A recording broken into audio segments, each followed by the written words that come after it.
Assalamu alaikum. Welcome to Gofurgarh Islamia Government Online School.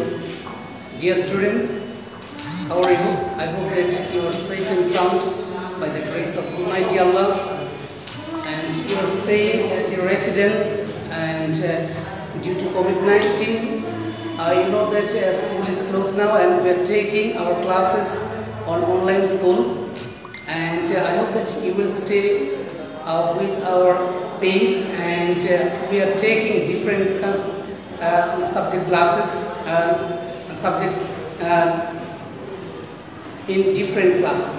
Okay, and this is I am Manjurul Islam and assistant teacher of Gofurgarh Islamic Government High School, and I am now I am going to take a class on completing sentence for class 9 and 10, especially 9 and 10. And dear student, I hope that you will try to understand and what I will discuss before you, okay, and everything you will try to guess. And I have already 2 classes about completing sentence, and today I am going to take my 3rd class, and I have taken my classes part by part. Okay, তো প্রিয় শিক্ষার্থীরা লক্ষ্য করো এখানে কি যে এর আগের দুটি ক্লাস আমি অলরেডি নিয়ে নিয়েছি, আজকে আরেকটি ক্লাস নিব এবং আজকের ক্লাসের মধ্যে দিয়ে আমি চেষ্টা করব এই অংশটা আলোচনা সমাপ্ত করার জন্য। তো আমি ক্লাসে চলে যাচ্ছি। লক্ষ্য করো, যদি সেন্টেন্সের মধ্যে থাকে হেড বেটার অথবা কি হেড রেদার,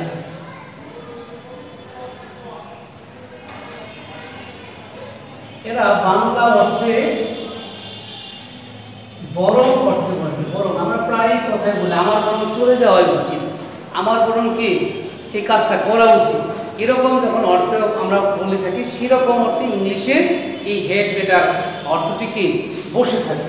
আর আমরা জানি কি হেডের পরে সাধারণত কি হয়, ভার্বের পাস্ট পার্টিসিপল ফর্ম হয়, কিন্তু এখানে কি ভার্বের পাস্ট পার্টিসিপল ফর্ম হবে না, ভার্বের প্রেজেন্ট ফর্ম হবে, কিন্তু এর আগে ইনফিনিটিভ টু বসবে না। আমি একটি বাক্য লিখি, I had better, তো এখানে প্রাসঙ্গিক একটি ভার্ব বসাই, I had better live now, আমার বরং এই স্থানটি এখন ত্যাগ করা উচিত, অথবা কি I had better go now, আমার বরং এখন কি যাওয়াই উচিত। আন্ডারস্ট্যান্ড? তো মূল কাজটি কি যে আমার প্রাসঙ্গিক ভার্ব বসিয়ে বাক্যটাকে কমপ্লিট করা।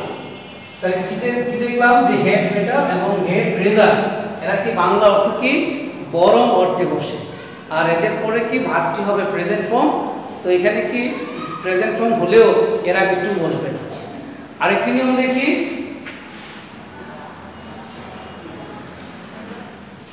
উড রেদার,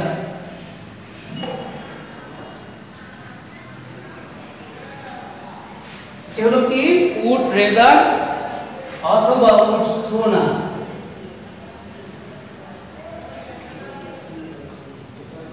এরা সাধারণত বসবে দুটি জিনিসের মধ্যে যে কোনো একটিকে বাছাই করা। এদের অর্থ কিন্তু কি বরং, এদের অর্থ কি, এদের অর্থটাও হবে বরং অর্থে, এদের অর্থটাও কি অর্থে হবে বরং অর্থে বসবে।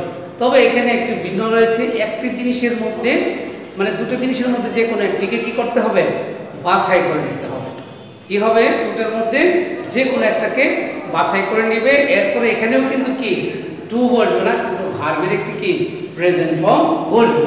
তো আমি উদাহরণ লিখে বুঝতে পারবে, I would rather stop, I would rather stop, আমি কি না খেয়ে থাকবো, তারপর কি হবে then back, I would rather stop then back, আমি কি না খেয়ে থাকবো তারপরেও কি আমি ভিক্ষা করব না, আমি কি করব না ভিক্ষা করব না। মানে আমি যে অনেকেই যে এটাকে কি পছন্দ করে না, আবার আমি এভাবে দিতে পারি কি আই রেদার ডাই দেন আমি মরবো তারপরেও কি ভিক্ষা করব, কারণ এখানে দুটো জিনিসের মধ্যে আমি কিভাবে লিখি আই উড রেদার ডাই দেন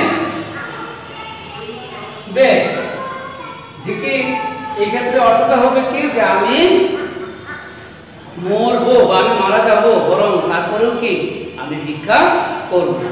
তো লক্ষ্য করো প্রিয় শিক্ষার্থীরা যে এখানে একটির সাথে আরেকটির কিন্তু কি ওতপ্রোতভাবে কি সম্পর্ক রয়েছে। তারপর আরেকটি নিয়ম as if অথবা as though, as if অথবা কি as though, এদের অর্থটা হবে কি যেন।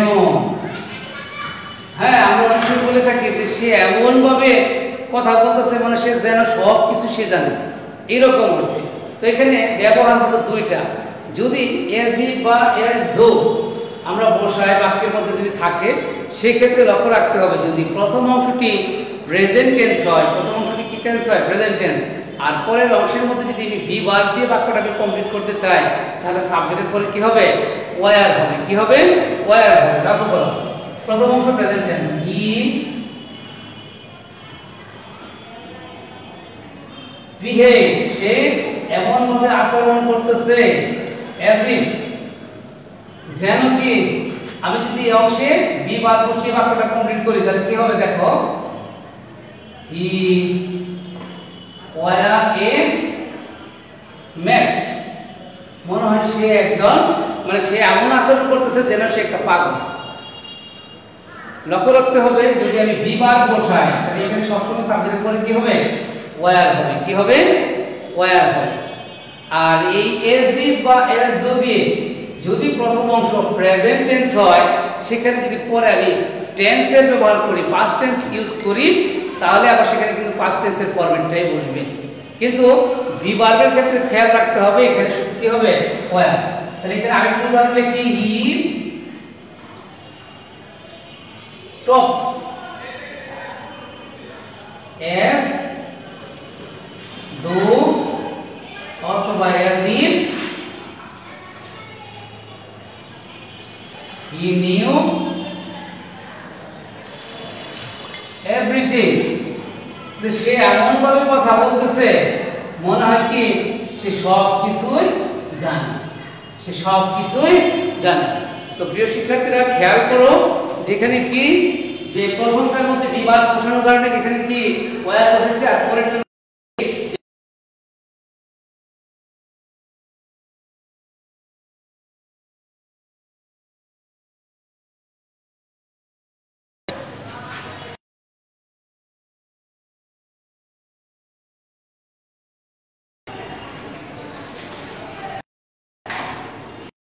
এক্ষেত্রে লক্ষ্য করো নোশনাল হেড থাকে,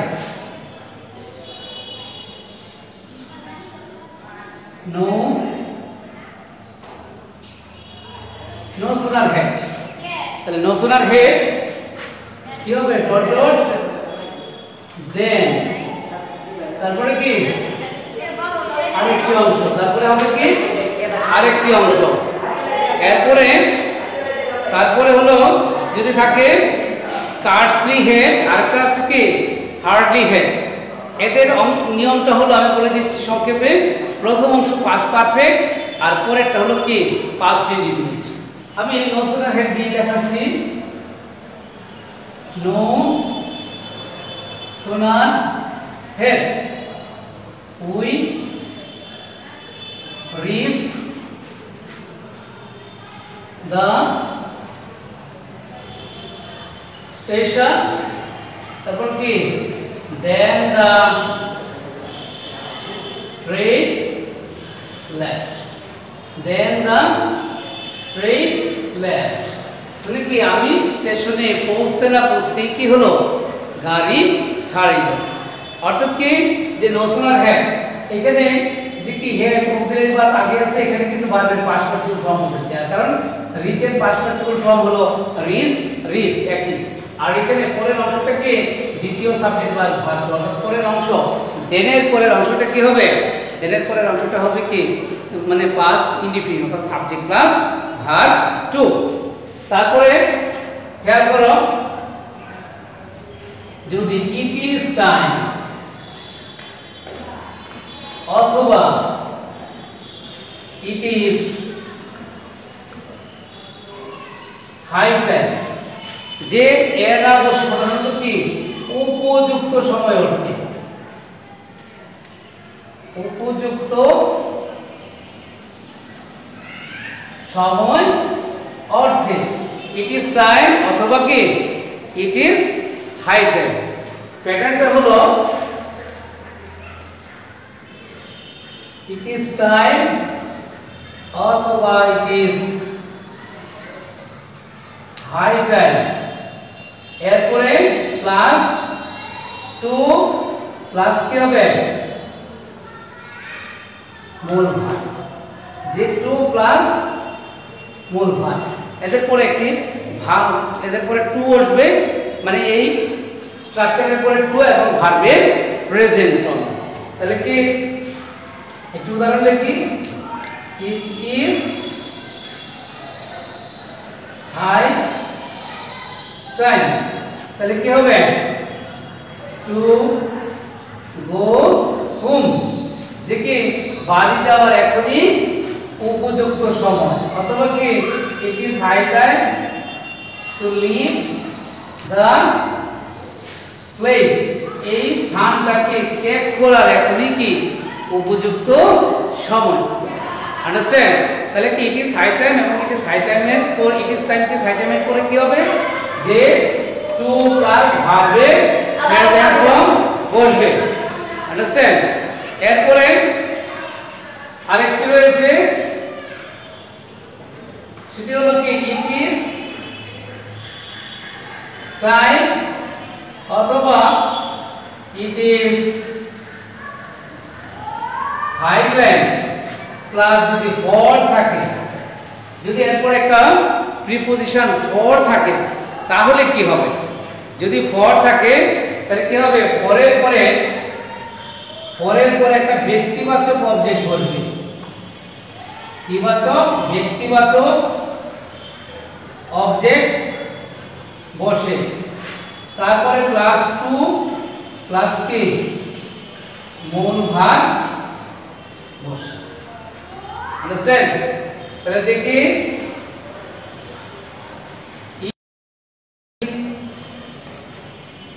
হাই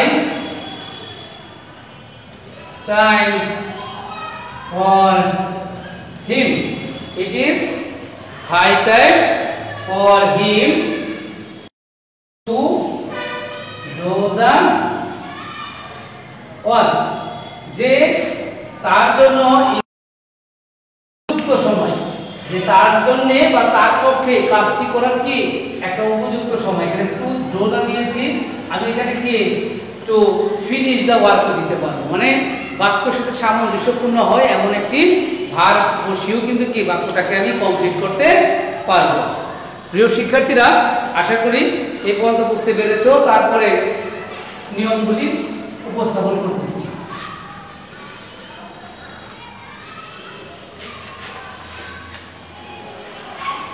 তারপরে হলো যে কি it is high time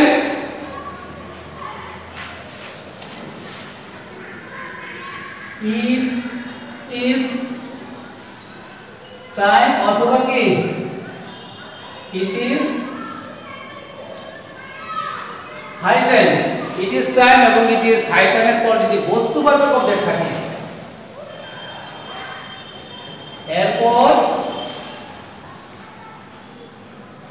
বস্তুবাচক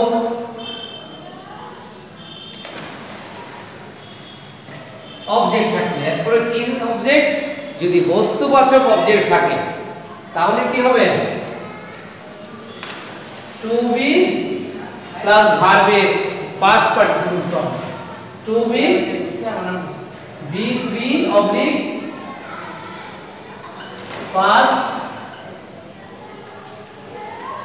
participle understand যে কি টু বি এরপরে হলো কি ভার্বের past participle form একটি বাক্য লক্ষ্য করি it is high time it is high time for the letter it is high time for the letter to be written it is high time for the letter to be written মানে কি এই চিঠিটা লেখার কি এখনই উপযুক্ত সময় অথবা it is high time for the letter to be sent এই চিঠিটা পাঠানোর কি এখনই একটা উপযুক্ত সময় understand it is high time অথবা it is টাইম এর পরে ফর এরপরে যদি কি বস্তুবাচক অবজেক্ট থাকে তাহলে তারপরে কি হবে টু বি এবং কি ভার্বের পাস্ট পার্টিসিপল ফর্ম বসবে আন্ডারস্ট্যান্ড এরপরে আরেকটি বাক্য খেয়াল করো সেটি হলো বাই প্লাস ভার্বিং যেটা আমরা সিম্পল সেন্টেন্সে পড়েছি by plus ভার্বিং by plus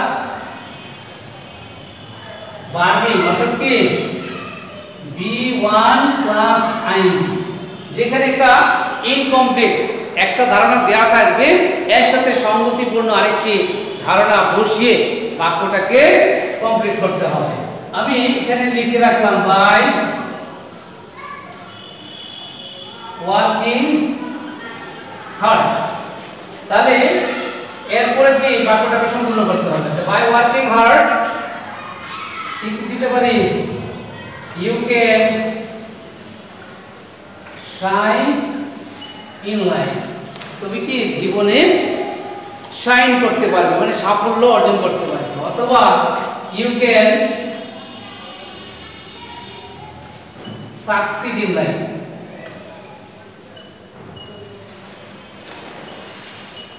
succeed understand যেরকম ভাবে যে এর পরের অংশটার সাথে কি করতে হবে সঙ্গতিপূর্ণ আবার এই রকম যদি থাকে you can shine in life পরের অংশটা কমপ্লিট করতে হবে তাহলে পরে কি করতে হবে এটা পুনরাবৃত্তি হবে by working hard by working hard তারপরে আরেকটি সিম্পল সেন্টেন্সের প্যাটার্ন রয়েছে without plus verbing without plus verbing অর্থাৎ ভার্বের প্রেজেন্ট ফর্মের সাথে আইএনজি এখানে একটি ধারণা দেওয়া থাকবে আরেকটি ধারণা কিন্তু কি করতে হবে আমাকে এর সাথে সঙ্গতি রেখে বাক্যটিকে কি করতে হবে কমপ্লিট করতে হবে যে কি আমি এখানে লিখলাম you can not pass in the exam you cannot pass in the exam তাহলে কি হতে পারে কি হবে without working hard অথবা without studying hard কঠোর পরিশ্রম ছাড়াও কি তুমি পরীক্ষায় পাস করতে পারবে না অথবা কি কঠোর অধ্যয়ন ছাড়া কি পরীক্ষায় তুমি পাস করতে পারবে না কি করতে পারবে না কঠোর যদি পরিশ্রম না করো তাহলেও কিন্তু কি তুমি পরীক্ষায় পাস করতে পারবে না অর্থাৎ এই দুটি প্যাটার্নই কিন্তু কি সিম্পল সেন্টেন্সের মধ্যে তোমরা দেখবে এবং স্ট্রাকচারাল সেন্টেন্স আলোচনা করলে পাবে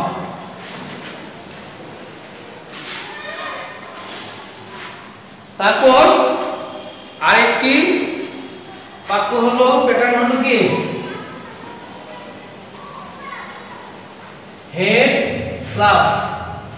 হেড প্লাস সাবজেক্ট প্লাস কি B3 এরপর একটি ধারণাকে কি করতে হবে আমার কমপ্লিট করতে হবে এটাকে আবার আমি থার্ড কন্ডিশনে বলতে পারি কারণ এটা থার্ড কন্ডিশনের একটি বাক্য প্রথম অংশ যদি পাস্ট পারফেক্ট হয় তাহলে পরের অংশের সাথে কি হবে সাবজেক্টের পরের সাথে would have should have might have যুক্ত হবে তাহলে কি আমি একটি বাক্য লিখি had I been রিচ। যদি আমি ধনী হতাম, যদি আমি কি ধনী হতাম তাহলে কি করতাম? যদি আমি ধনী হতাম তাহলে কি I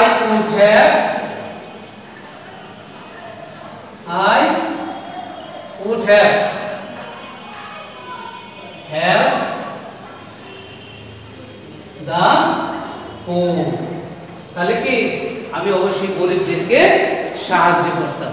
এখানে একটি শর্ত রয়েছে যে কি আমি যদি ধনী হতাম আমি কি গরিবদেরকে সাহায্য করতাম। আন্ডারস্ট্যান্ড? এরকম যে একটির সাথে আরেকটির সঙ্গতি থাকতে হবে।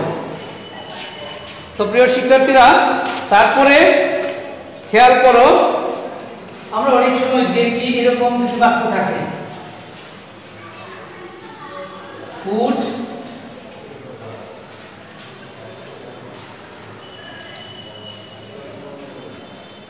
would you mind?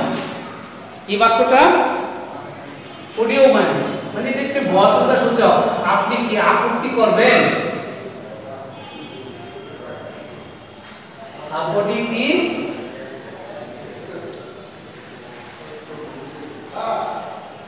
করবেন বা জানাবেন? মানে একটা জিনিসকে আমি প্রপোজ করলাম ভদ্রতার সাথে, খুব ভয় যে আপনি কি এই বিষয়ে কি আপনার কোনো আপত্তি আছে? যেমন would you mind কি দিতে পারি?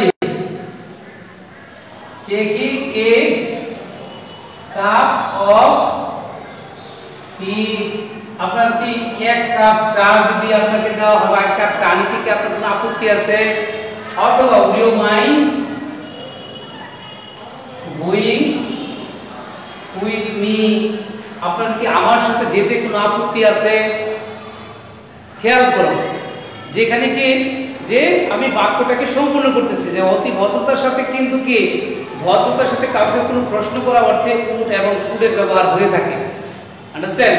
উড এবং কুডের ব্যবহার ওই ক্ষেত্রে যদি আমি প্রশ্নটি করে থাকি তাহলে কিন্তু কি যেরকম হবে ভার্বের সাথে কি হবে আইন যুক্ত হবে। কারণ হলো কি এর আগে মাইন্ড হয়েছে, কারণ এটি রাইট ফর্ম ভার্বস এর একটি প্যাটার্নের মধ্যে আছে যে এরা থাকলে সাধারণত কি হয় যে with a view to look forward to mind, এদের পরে ভার্বের সাথে প্রেজেন্ট ফর্মের সাথে আইএনজি। এখন লক্ষ্য করি আরেকটি নিয়ম, সেটি হলো উইশ, অর্থ হলো ইচ্ছা করা। আরেকটি রয়েছে ফ্যান্সি, এর অর্থ কি কল্পনা করা। একটা উইশ আর একটা হলো কি ফ্যান্সি, যে এদের অর্থ কি হবে এরা ইচ্ছা করা বা কল্পনা করা অর্থ বলবে। আরেকটি জিনিস রয়েছে যে এটার ক্ষেত্রে দুটি প্যাটার্ন, যদি সাবজেক্ট বসাইলে এক প্রথম নিয়মটাতে সাবজেক্ট, তারপরে কি হবে ওয়্যার প্লাস বাকি অংশ বসবে। মানে প্রথম অংশের সাথে কি আই উইশ বসবে, হি উইশেস বসবে, কিন্তু এরপরে যেটুকু যুক্ত করব এরপরের অংশটাতে কি সাবজেক্ট প্লাস ওয়্যার, এরপরে বাকি অংশ। দেখি আই উইশ আমার ইচ্ছা হয়, এখন ইচ্ছাটা কি? I wish I were a president, অথবা কি I were a prime minister. Understand? এতটা দিতে পারি কি হি ফ্যান্সিস, সে কল্পনা করে কি হি ওয়্যার ফার্স্ট, সে তার কল্পনা হলো সে যদি ফার্স্ট হতো, প্রথম হতো, অথবা হি ওয়্যার মিলিয়নিয়ার, সে যদি কোটিপতি হতো। আন্ডারস্ট্যান্ড? যেটাকে যে মনের একটা অসম্ভব কল্পনা বোঝায়, আমাদের মনের মধ্যে অনেক ধরনের কল্পনা থাকতে পারে, সেটা যে উইশ অথবা ফ্যান্সি।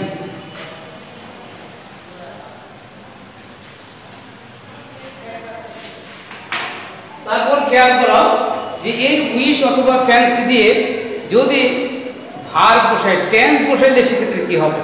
যদি আমি টেন্সের কাজ করি তাহলে কি হবে, সেক্ষেত্রে কিন্তু ভার্বের পাস্ট ফর্ম বসবে। কি বসবে? পাস্ট ফর্ম বসবে। একটি বাক্য লিখি,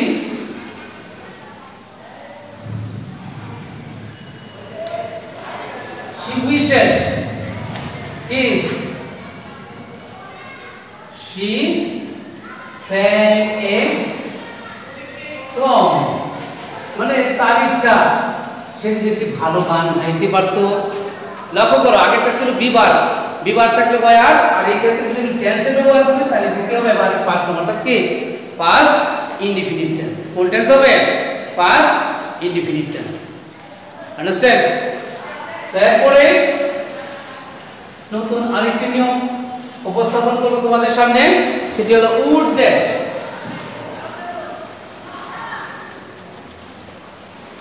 উড দ্যাট এটা হলো কি একবারে অবাস্তব যদি কোনো কল্পনা থাকে, অবাস্তব কল্পনা যদি প্রকাশ করা হয় তাহলে ওই বাক্যটা কি উড দ্যাট দিয়ে শুরু হতে পারে। আর উড দ্যাট দিয়ে শুরু হলে কি হবে উড দ্যাট প্লাস হলো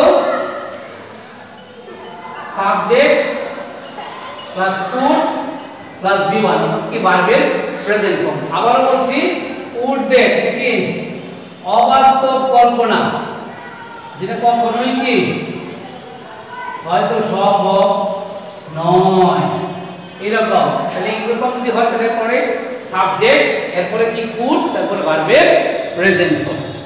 হ্যাঁ, আর যদি এরকম হতে পারে যদি ইকুয়াল পরে যদি বি হয় তাহলে সেখানে কি করবে সেখানে একটি নাউন বসবে অথবা অ্যাডজেক্টিভ বসে বাক্যটাকে কমপ্লিট করতে পারে। আমরা একটি বাক্য দেখি would that he would be young again। ইচ্ছা হয় যদি আমি আবার যুবক হতে পারতাম। এটা কি একটা বয়স্ক লোকের তার মনোবাসনা, তার কি একটা ইচ্ছা। আন্ডারস্ট্যান্ড? আবার আমি যদি এইভাবে লিখি would that I would get lottery, ইচ্ছা হয় যদি আমি লটারি পেতাম। আন্ডারস্ট্যান্ড? এটাও কিন্তু কি একটা অবাস্তব কল্পনা, কারণ সবার ক্ষেত্রে কিন্তু কি সেটা হয়ে ওঠে না। এরপরে প্রিয় শিক্ষার্থীরা লক্ষ্য করো, যদি এমন হয় verb plus two B,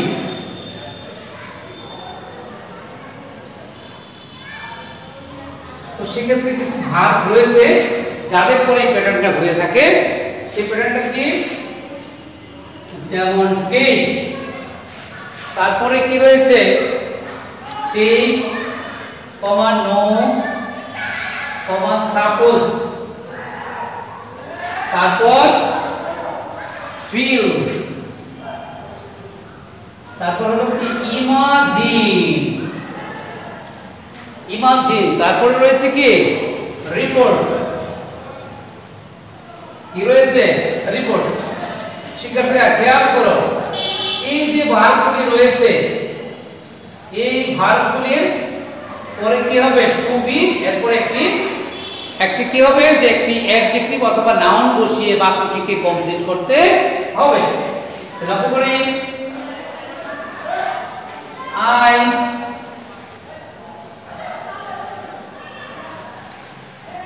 took,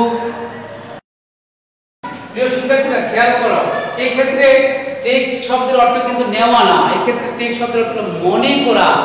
I took হিম, আমি তাকে মনে করেছিলাম। কি মনে করেছিলাম? To be honest, I took him to be honest, অথবা কি ডিসঅনেস্ট। আন্ডারস্ট্যান্ড? আমি তাকে কি সৎ লোক মনে করেছিলাম, আমি তাকে অসৎ লোক মনে করেছিলাম, যে এইরকম। আবার কি হতে পারে যে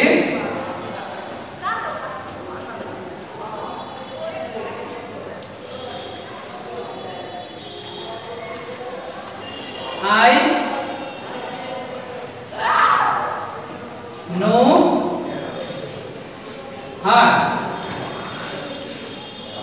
I know her to be good, আমি তাকে কি ভালো জানি বা আমি তাকে কি ভালো মনে করি। আন্ডারস্ট্যান্ড? যে আমি তাকে ভালো মনে করি অথবা কি আমি তাকে ভালো জানি। তো প্রিয় শিক্ষার্থীরা, এরপরে আর দুটি বা তিনটি জিনিস আমি উপস্থাপন করছি, খেয়াল করো। সেটি হলো, যেমন এটা একটি আমরা দেখি, এটা মিসেলেনিয়াস, বিবিধ। আই ইজ এ, এখন আই ইজ এ কি হতে পারে? I is a parts of speech, parts of speech. I একটি কি পার্টস অফ স্পিচ, অথবা আই যদি আমি ওয়ার্ড ধরি আমি, তাহলে আই ইজ এ ওয়ার্ড, অর্থাৎ আই কে যদি আমি কি একটি ওয়ার্ড ধরি তাহলে আই এর অর্থ কি হবে? আমি। আমি অর্থ যদি ধরি তাহলে আমি আই কে কি নিয়ে যেতে পারি? ওয়ার্ড অর্থ নিয়ে যেতে পারি। আবার আই কে কি আমি পার্টস অফ স্পিচ নিয়ে যেতে পারি। আন্ডারস্ট্যান্ড? ঠিক এরকম, যেমন যদি থাকে এরকম adjective is a, adjective is a কি? তাহলে adjective is a parts of speech. Adjective is a কি? Parts of speech. আন্ডারস্ট্যান্ড? তো এরপরে লক্ষ্য করো, এরকম যদি থাকে the place where, the place where, সেই স্থান কি হবে? সেই স্থান যেখানে, যে কি যে যেখানে, আমি এখানে দেখলাম school or college is the place where কি হবে? where we learn অথবা কি receive education।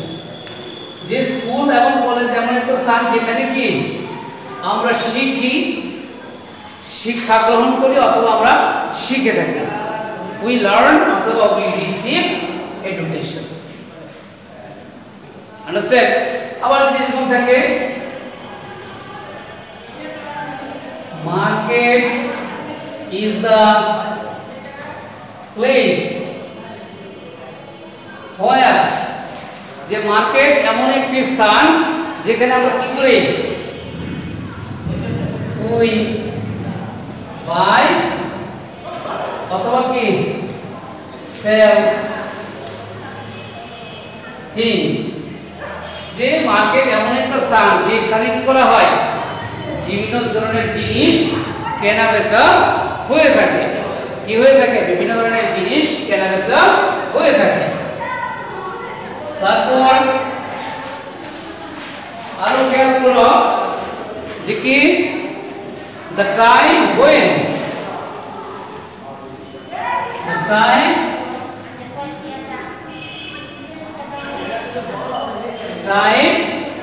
তারপর কি টাইম, the time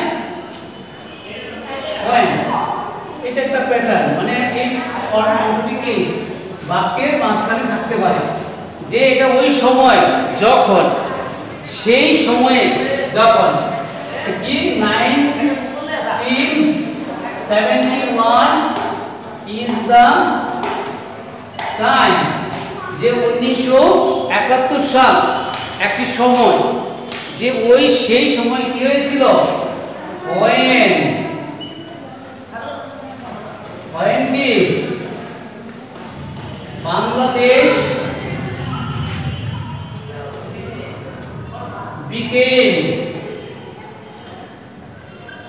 independent,